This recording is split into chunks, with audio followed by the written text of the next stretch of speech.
naman tawo sugad san binlad.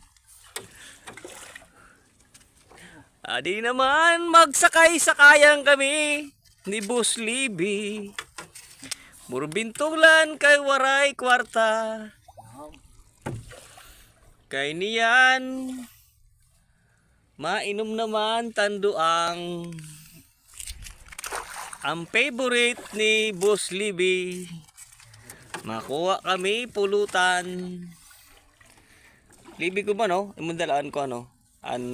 Anato ko ano? Kailangan talasun ayusun mala. Nagliko di ba? Ang taburo. Nakitaan mo? Hindi na mo suna kapasunod ang tubig. Nakasunod ba man tubig? Maano? Hindi talaga. Il Kapitan.